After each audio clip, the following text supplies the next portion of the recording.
Bueno, vamos a comenzar hoy nuestra plática, la cual hago extensible a todos los que concurran a las reuniones que tú convoques. Nuestro tema será relacionado con la cuestión de la transformación de uno mismo. En nuestra pasada plática, mucho dijimos sobre la importancia que tiene la vida en sí misma.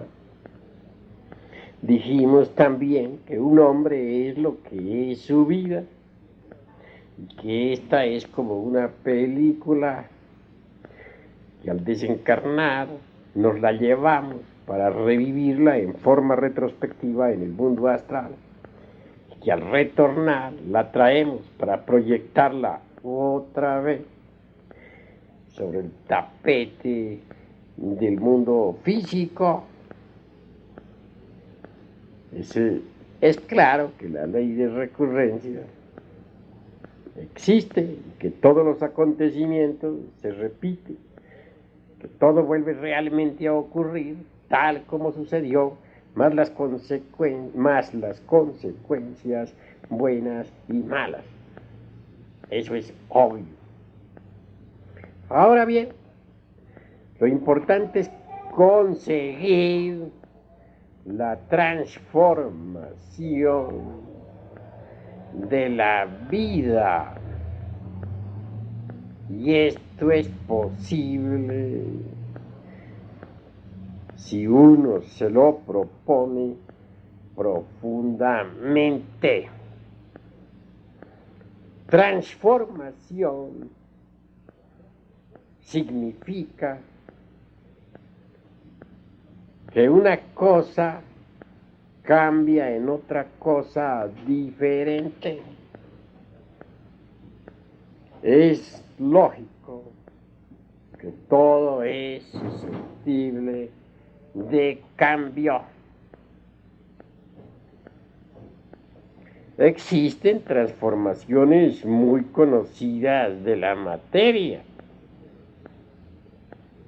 Nadie podría negar, por ejemplo, que el azúcar se transforma en alcohol, y que el alcohol a su vez se convierte en vinagre por la acción de los fermentos. Esta es la transformación de una sustancia molecular en otra sustancia molecular. Tú lo sabes. En la nueva química de los átomos y elementos, el radio, por ejemplo, se transforma lentamente en plomo. Los alquimistas de la Edad Media hablaban de la transmutación del plomo en oro. Sin embargo, no siempre aludían a la cuestión metálica meramente física. Normalmente querían indicar con tales palabras la transmutación del plomo de la personalidad en el oro del espíritu. Así pues, conviene que reflexionemos en todas estas cosas. En los evangelios, la idea del hombre terrenal, comparado a una semilla capaz de crecimiento, tiene la misma significación, como la tiene también la idea de renacimiento de un hombre que nace otra vez. Sin embargo, Es obvio que si el grano no muere, la planta no nace. En toda transformación existe muerte y nacimiento, o muerte y resurrección. Tú lo sabes. En la gnosis consideramos al hombre como una fábrica de 3 pisos que absorbe normalmente 3 alimentos. Creo que sobre esto ya les ha hablado a ustedes algo el venerable maestro Garga Cuichines. El alimento común normalmente corresponde al piso inferior de la fábrica. La cuestión está del estómago. El aire naturalmente está en el segundo piso, pues se halla relacionado con los pulmones. Y las impresiones, indubitablemente, están íntimamente asociadas al cerebro o tercer piso. Esta es cuestión de observación, ¿verdad, Fernando? El alimento que comemos sufre sucesivas transformaciones. Eso es incuestionable. El proceso de la vida en sí misma, por sí misma, es la transformación. Cada criatura del universo, mi estimable Fernando, vive mediante la transformación de una sustancia en otra. Un vegetal, por ejemplo, transforma el aire, el agua y las sales de la tierra en nuevas sustancias vitales, en elementos útiles para nosotros, como son, por ejemplo, las nueces, las frutas, las papas, los limones, las judías, los guisantes, etcétera. Así pues, todo es transformación. Por la acción de la luz solar y los variados fermentos de la naturaleza, es incuestionable que la sensible película de vida que normalmente se extiende sobre la faz de la tierra conduce a toda la fuerza universal hacia el interior mismo del mundo planetario en que vivimos. Pero cada planta, cada insecto, cada criatura, el mismo animal intelectual equivocadamente llamado hombre, absorbe, asimila determinadas fuerzas cósmicas y luego las transforma y retransmite inconscientemente a las capas anteriores del organismo planetario. Tales fuerzas transformadas se hallan íntimamente relacionadas con toda la economía de este organismo planetario en que vivimos. Indubitablemente, cada criatura, según su especie, transforma determinadas fuerzas que luego retransmite al interior de la Tierra para la economía del mundo.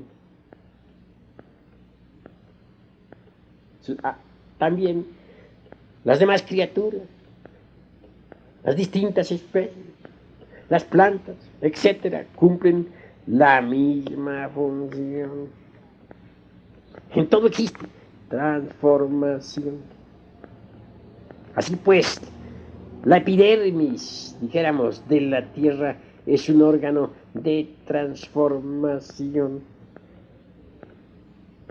Cuando comemos el alimento tan necesario para nuestra subsistencia, este es transformado, claro está, etapa tras etapa, en todos esos elementos vitales tan indispensables para nuestra misma existencia.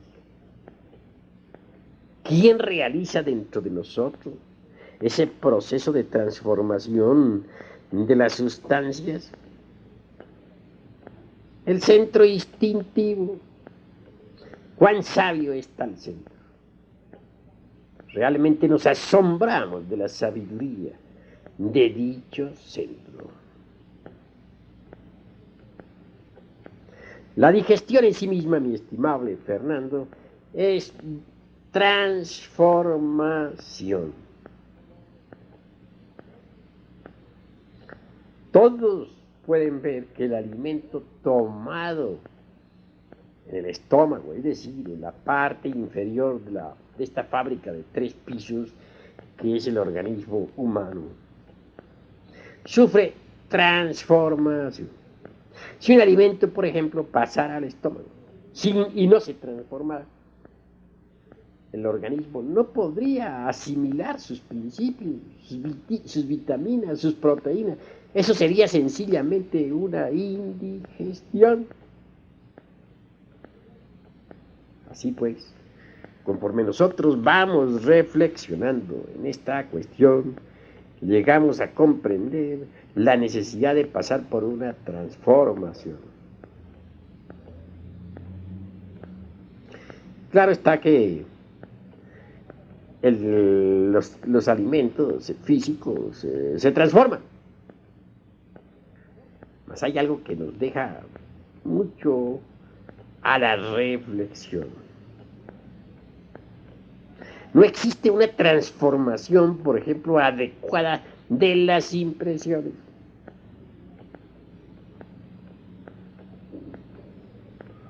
Para el propósito de la naturaleza propiamente dicha, no hay necesidad alguna de que el animal intelectual, equivocadamente llamado hombre, transforme realmente las impresiones.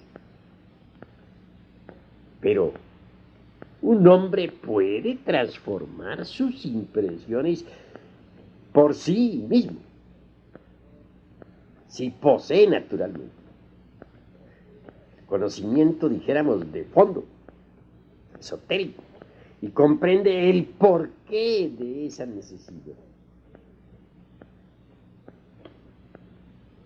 Resultaría magnífico transformar las impresiones.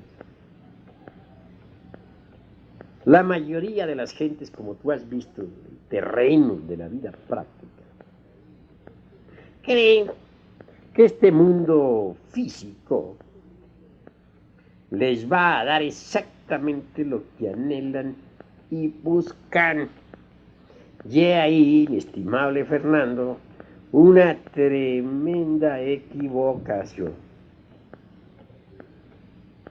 La vida en sí misma entra en nosotros, en nuestro organismo, en forma de meras impresiones.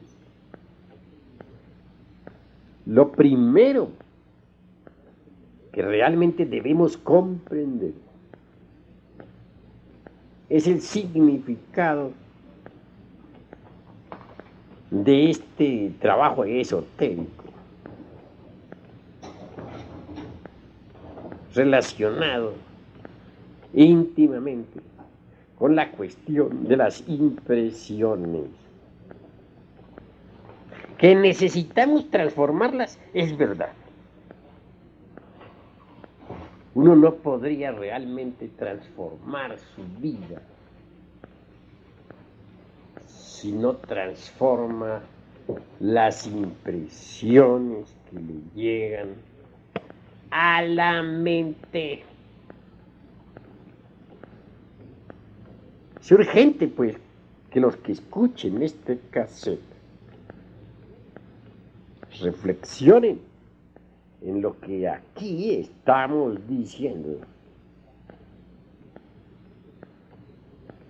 No existe realmente tal cosa como la vida externa. Y vean ustedes que estamos hablando de algo muy revolucionario. Pues todo el mundo cree que el mundo, que el físico es lo real. Pero si vamos un poquito más a fondo, lo que realmente estamos recibiendo a cada instante, en cada momento, son meramente impresiones. Vemos a una persona que nos agrade o que nos desagrade, y lo primero que obtenemos son impresiones de esa naturaleza. ¿Verdad? Esto no lo podemos negar. La vida es, dijéramos, una sucesión de impresiones. No como creen muchos ignorantes y ilustrados, una cosa sólida, física, de tipo exclusivamente material. La realidad de la vida son sus impresiones. Claro está que esta idea que estamos emitiendo a través de esta grabación resulta ciertamente muy difícil de capturar, de aprehender. Constituye un muy trabajoso punto de intersección. Es posible que ustedes que me están escuchando tengan la certeza de que la vida que tienen existe como tal y no como sus impresiones. Están tan sugestionados ustedes por el mundo físico que obviamente así piensan. La persona que vemos sentada, por ejemplo, en una silla, allá con tal o cual traje de color, aquel que nos sonríe más allá,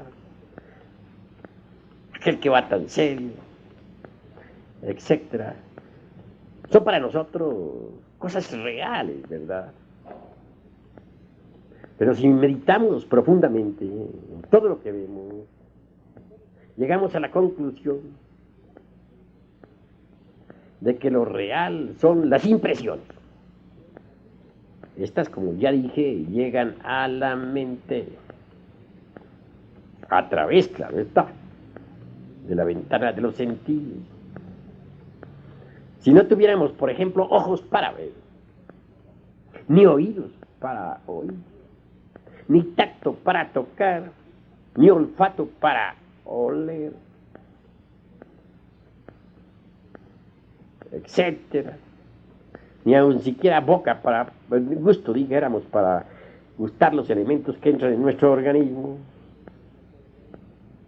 ¿existiría acaso para nosotros esto que se llama mundo físico? Claro que no.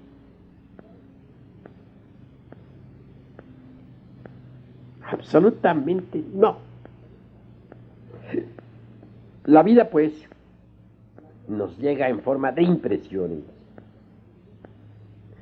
Y es ahí, precisamente ahí, donde existe la posibilidad de trabajar sobre nosotros mismos.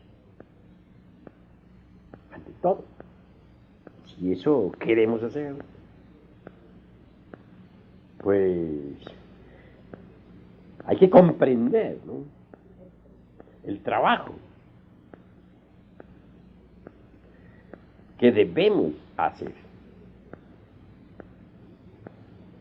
Si no hiciéramos ese trabajo en forma correcta, ¿cómo podríamos lograr una transformación psicológica en sí mismo? Es obvio que el trabajo que vamos a realizar sobre sí mismo debe ser sobre las impresiones que estamos recibiendo a cada instante, a cada momento. A menos que lo aprenda, que lo dijéramos capte, etcétera, nunca comprendería el significado de lo que en el trabajo es llamado el primer choque consciente. El choque se relaciona con esas impresiones, que son todo cuanto conocemos del mundo exterior, que estamos recibiendo, que tomamos como si fueran las verdaderas cosas, las verdaderas personas.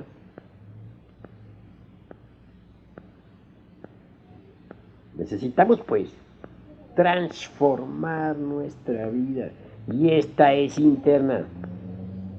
Al querer transformar, pues, estos aspectos psicológicos de nuestra existencia, obviamente necesitamos trabajar sobre las impresiones que entran en nosotros. Claro está. ¿Por qué llamamos nosotros al trabajo sobre la transformación de las impresiones el primer choque consciente? Por un motivo, mis queridos hermanos gnósticos, por un motivo. Porque sencillamente es algo que en modo alguno podríamos efectuar en forma meramente mecánica. Esto no sucede jamás mecánicamente. Se necesita de un esfuerzo autoconsciente.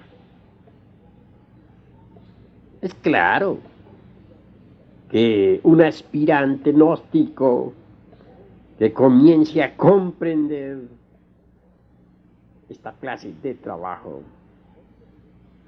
obviamente, por tal motivo, comienza a dejar de ser un hombre mecánico que sirve exclusivamente a los fines de la naturaleza, una criatura absolutamente dormida, que sencillamente no es más que una empleada de la naturaleza para los fines económicos de la misma, los cuales realmente no sirven en modo alguno a los intereses de nuestra propia autorrealización íntima.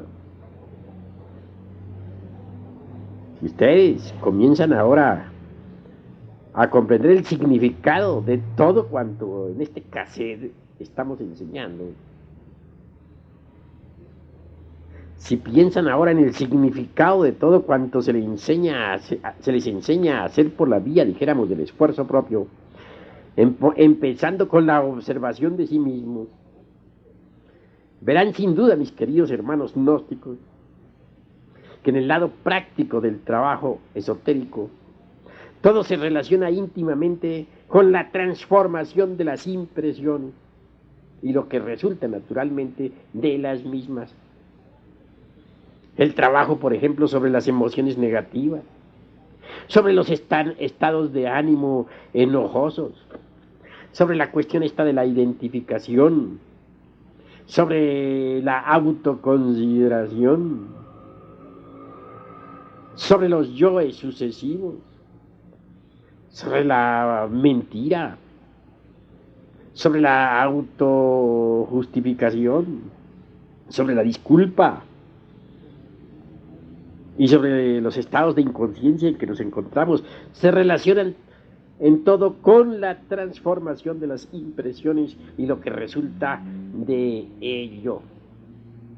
Así convendrá, mis queridos hermanos gnósticos, que en cierto modo el trabajo sobre sí se compare a la digestión en el sentido de que es una transformación.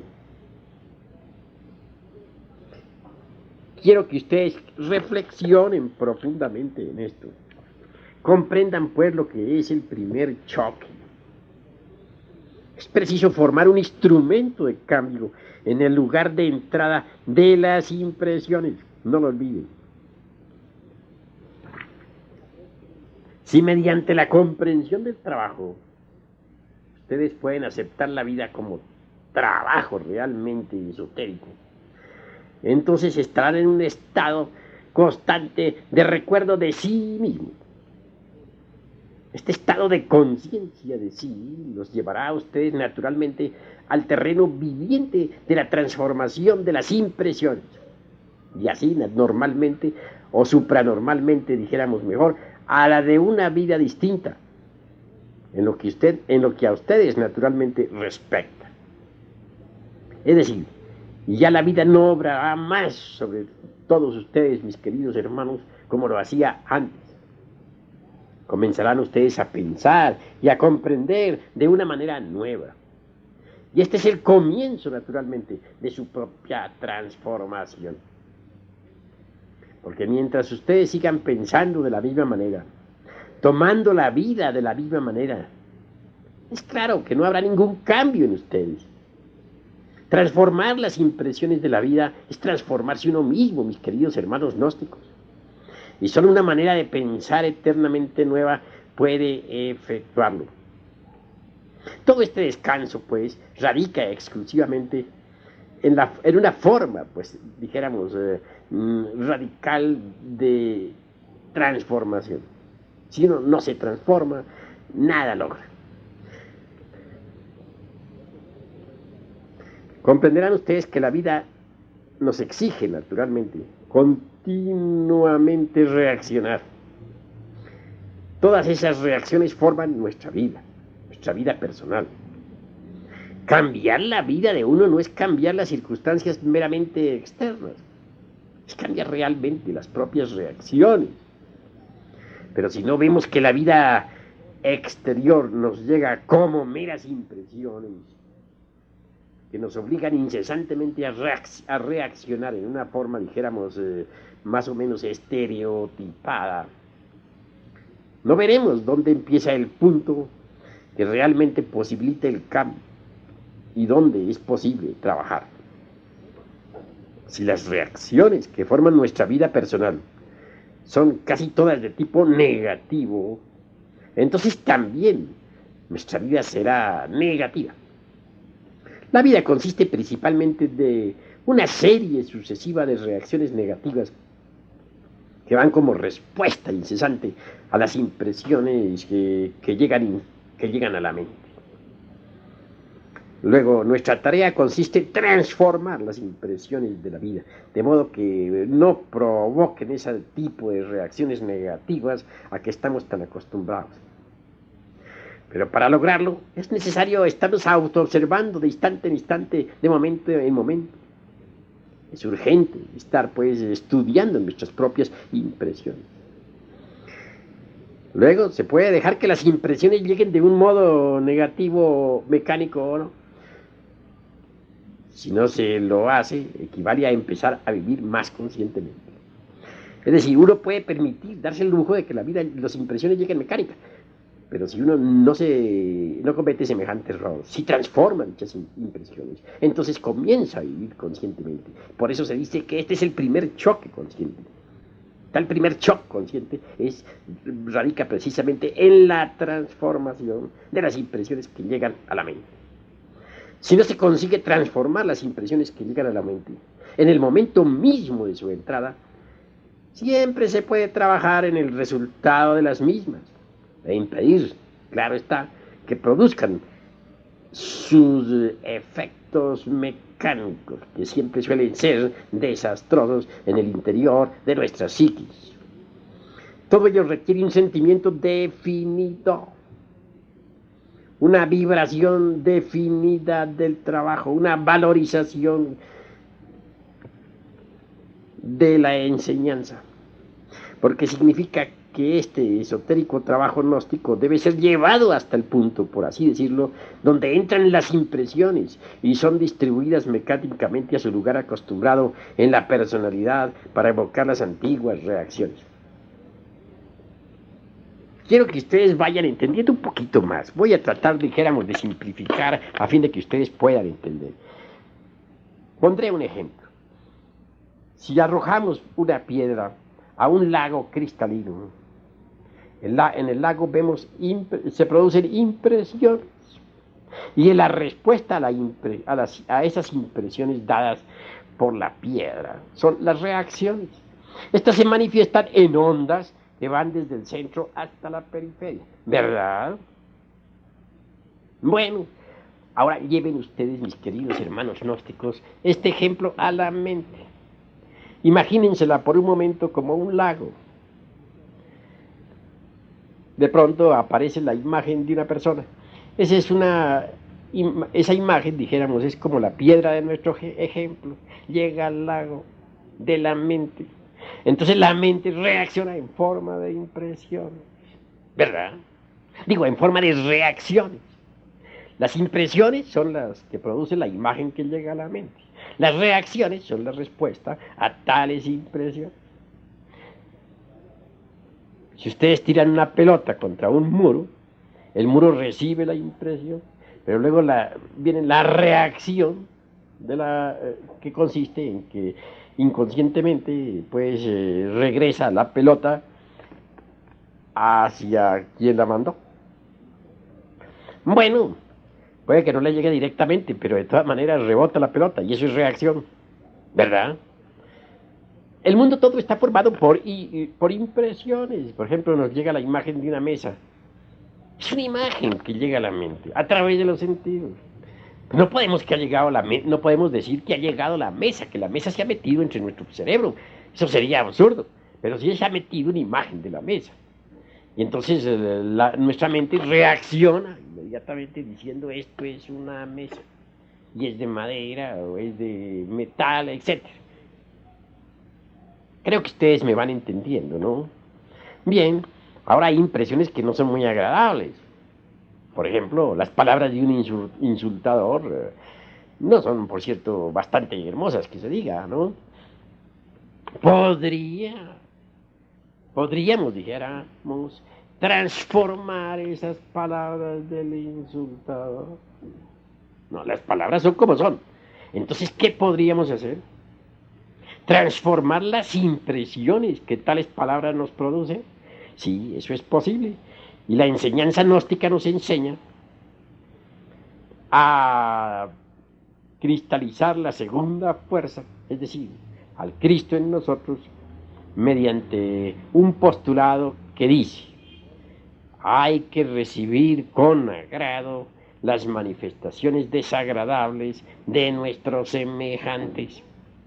He ahí pues el modo de transformar las impresiones que producen en nosotros las palabras de un insultador. Recibir con agrado las manifestaciones desagradables de nuestros semejantes. Este postulado pues nos llevará naturalmente hasta la cristalización de la segunda fuerza, es decir, del Cristo en nosotros. Hacer que el Cristo venga a tomar forma en nosotros. Es un postulado sublime, esotérico en un 100%. Ahora bien, si del mundo físico no conocemos sino las impresiones, entonces propiamente el mundo físico no es tan externo como creen las gentes. Con justa razón dijo don Emmanuel Kant: lo exterior es lo interior. Así pues, si lo interior es lo que cuenta, pues debemos transformar lo interior. Las impresiones son interiores. Así pues, todos los objetos, las cosas, todo lo que vemos existe en nuestro interior en forma de impresión. Si, por ejemplo, nosotros no transformamos las impresiones, nada cambia en nosotros. La lujuria, la codicia, el odio, el orgullo, etc. existen en forma de impresiones dentro de nuestra psiquis. que vibran incesantemente.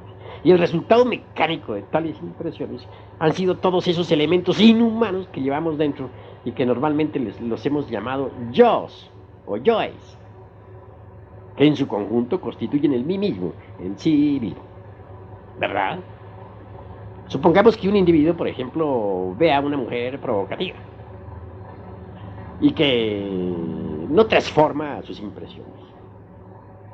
El resultado será que las mismas, de tipo naturalmente lujurioso, originen en él pues el deseo de poseerla. Tal deseo viene a ser el resultado mecánico de la impresión recibida. Y ese deseo viene a cristalizar, a tomar una forma en nuestra psiquis. Se convierte en un agregado más, es decir, en un elemento inhumano, en un nuevo yo de tipo lujurioso, que viene a agregarse a la suma ya de elementos inhumanos que en su totalidad constituyen el ego, el mí mismo, el sí mismo. Pero vamos a seguir reflexionando, pues. En nosotros existe ira, codicia, lujuria, envidia, orgullo, pereza o gula. Ira, ¿por qué? Porque muchas impresiones llegaron a nosotros, a nuestro interior, y nunca las transformamos. El resultado mecánico de tales impresiones, pues, de ira, pues fue los yoes, que aún existen, viven en nuestra psiquis, y que constantemente, pues, nos hacen sentir coraje. Codicia. Indudablemente muchas cosas despertaron en nosotros la codicia. El dinero, las joyas, las cosas materiales de toda clase, etc. Esas cosas realmente, esos objetos llegaron a nosotros en forma de impresiones. Nosotros cometimos el error de no haber transformado esas impresiones, por ejemplo, en otra cosa diferente, en admiración por la belleza, o en altruismo, o en alegría por el dueño de tales o cuales cosas, en fin, en fin. ¿Y qué? Pues que tales impresiones no transformadas, naturalmente, se convirtieron en yoes de codicia que ahora cargamos en nuestro interior. En cuanto a la lujuria, ya dije que distintas formas de lujuria llegaron a nosotros en forma de impresión, es decir, surgieron en el interior de nuestra mente. Imágenes, dijéramos, de tipo erótico, cuya reacción fue la lujuria. Como quiera que nosotros no transformamos entonces esas ondas lujuriosas, esas vibraciones lujuriosas, esas impresiones, ese sentir lujurioso, ese erotismo malsano, no bien entendido, porque bien entendido ya dije que el erotismo es sabio. Naturalmente que el resultado no se hizo esperar, fue completamente mecánico. Nacieron nuevos yoes dentro de nuestra psiquis, de tipo, claro está, morboso. Así pues, hoy en día nos toca trabajar sobre las impresiones que tenemos en nuestro interior y sobre sus resultados mecánicos. Dentro tenemos impresiones de ira, de codicia, de lujuria, de envidia, de orgullo, de pereza, de gula, etcétera, etcétera, etcétera, y otras tantas hierbas. También tenemos dentro los resultados mecánicos de tales impresiones. Manojos de yoes, pendencieros y gritones que ahora necesitamos comprender y eliminar.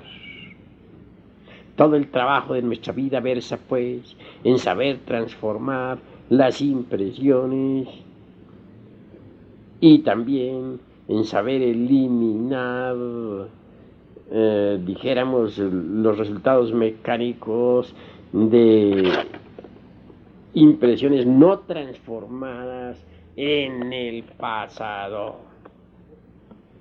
El mundo exterior propiamente pues, no existe, lo que existe es interno.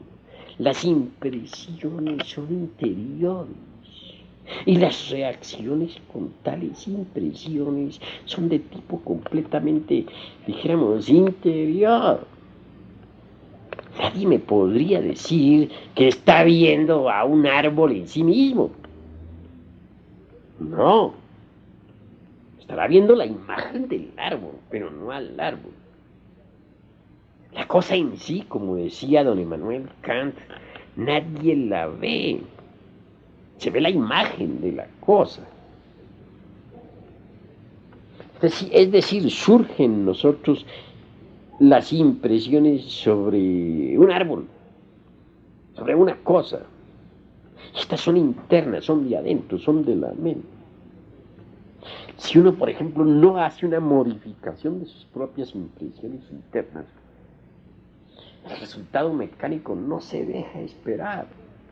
Es el nacimiento de nuevos yoes que vienen a esclavizar aún más a nuestra esencia, a nuestra conciencia, que vienen a intensificar el sueño, dijéramos, en que vivimos. Cuando uno comprende de que realmente todo lo que existe dentro de uno mismo con relación al mundo físico no son más que impresiones, comprende también la necesidad de transformar esas impresiones. Y al hacerlo, se produce una transformación total de uno mismo. No hay cosa que más duela, por ejemplo, que la calumnia o las palabras de un insultador. Pero si uno es capaz de transformar las impresiones que le producen a uno tales palabras, pues esas quedan entonces sin valor ninguno. Es decir, quedan como un cheque sin fondos. Ciertamente, las palabras de un insultador no tienen más valor que el que le dé el insultado. Si el insultado no le da valor a tales palabras, las mismas quedan sin valor. Repito, aunque me haga canción, quedan como un cheque sin fondos. Cuando uno comprende esto, transforma entonces las impresiones de tales palabras, por ejemplo, en algo distinto. En amor, por ejemplo, en compasión por el insultador. Y eso naturalmente significa transformación. Así pues, necesitamos estar transformando incesantemente las impresiones, no solo las presentes, dije, sino las pasadas. Dentro de nosotros existen muchas impresiones que cometimos el error en el pasado de no haber transformado. Y muchos resultados mecánicos de las mismas, que son los tales yoes que ahora hay que desintegrar, aniquilar, a fin de que la conciencia quede libre y despierta. Quiero que ustedes reflexionen más hondamente en lo que estoy diciendo. Las cosas, las personas, no son más que impresiones dentro de ustedes, dentro de su mente. Ustedes transforman esas impresiones, se transforma la vida de ustedes.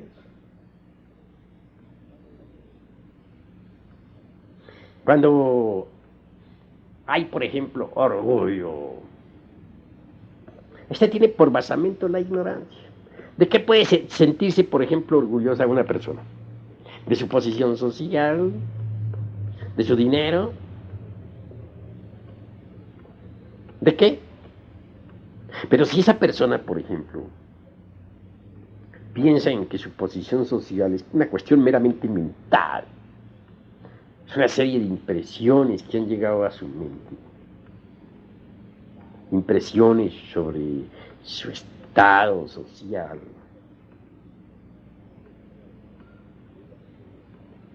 su dinero. Cuando piensa que tal estado no es más que una cuestión mental, o cuando analiza pues la cuestión del dinero, viene a darse cuenta que este en sí mismo existe en la mente en forma de impresiones. Las impresiones que produce el dinero, claro está. Si analiza esto a fondo, si comprende realmente que el dinero y la posición social y demás no son más que impresiones internas de la mente, con el solo hecho de comprender que son impresiones de la mente, hay transformación de las mismas. Y entonces el orgullo por sí mismo cae, se desploma. Y nace en forma muy natural dentro de nosotros la humildad. Continuando así con estos procesos de transformación de las impresiones, proseguiré con algo más. Si por ejemplo, una imagen, por ejemplo, de una mujer lujuriosa llega a la mente, o surge en la mente, tal imagen es una impresión, obviamente. Nosotros podríamos transformar esa impresión lujuriosa mediante la comprensión. Bastaría con que pensáramos en que la citada imagen es perecedera, que esa belleza es por lo tanto ilusoria. Si recordáramos en ese instante que esa mujer ha de morir y que su cuerpo se va a volver polvo en el panteón, si con la imaginación viésemos su cuerpo en estado de desintegración dentro de la sepultura, sería esto más que suficiente como para transformar esa impresión lujuriosa en castidad. Resultado, no surgirían en la psiquis más yoes de lujuria.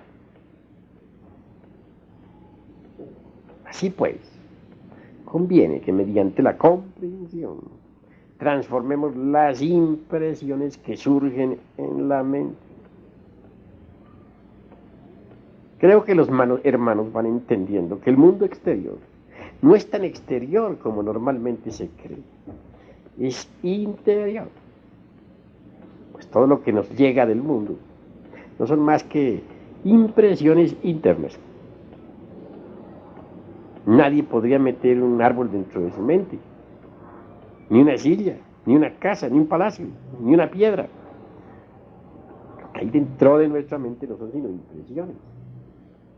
Eso es todo, impresiones de un mundo que llamamos exterior, pero que realmente no es tan exterior como se piensa. Conviene pues que estemos nosotros transformando las impresiones mediante la comprensión. Si alguien nos adula, por ejemplo, nos alaba, ¿cómo transformaríamos nosotros la vanidad que tal adulador podría provocar en nosotros? Obviamente, las alabanzas, las adulaciones, no son más que impresiones que llegan a la mente. Y esta reacciona en forma de vanidad. Pero si se transforman tales impresiones, la vanidad se hace imposible. ¿Cómo se transformaría, pues, las palabras de un adulador? Los términos de alabanza. ¿Qué forma? Mediante la comprensión. Cuando uno realmente comprende que no es más que una infinitesimal criatura viviendo en un rincón del universo. De hecho, transforma pues por sí mismo tales impresiones de alabanza o de lisonja en algo distinto. Convierte tales impresiones, dijéramos, en lo que son. Polvo, polvareda, cosa. Porque comprende uno su propia posición. Ya sabemos que nuestro planeta Tierra es un grano de arena en el espacio. Pensemos en la galaxia en que vivimos, compuesta por miles y millones de mundos. ¿Qué es la Tierra? Una mísera partícula de polvo entre el infinito. ¿Y qué nosotros? Organismos, dijéramos, casi microorgánicos en esa partícula. Entonces, ¿qué? ¿Qué surgiría en nosotros con estas reflexiones? La humildad, es claro. Y esta, obviamente, produciría una transformación de las impresiones que se relacionan con la lisonja y la adulación o alabanza, claro. Y no reaccionaríamos como resultado en forma de orgullo, ¿verdad? Cuanto más reflexionemos en esto, vemos más y más la necesidad de una transformación completa de las impresiones. Todo lo que vemos externo es interior.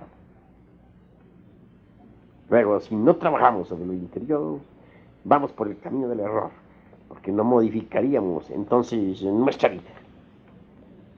Si queremos ser distintos, necesitamos transformarnos íntegramente. Y si queremos transformarnos, debemos empezar por transformar las impresiones. Ahí está la clave para la transformación radical definitiva. En la misma transmutación sexual hay transformación de las impresiones.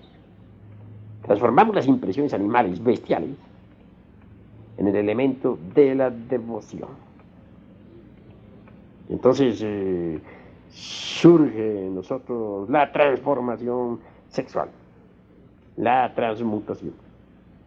Creo que ustedes me han comprendido y por hoy llegaremos hasta esta parte, pues, de nuestro discurso. Espero que los que escuchen esta cinta tengan la amabilidad de analizarla, de comprenderla,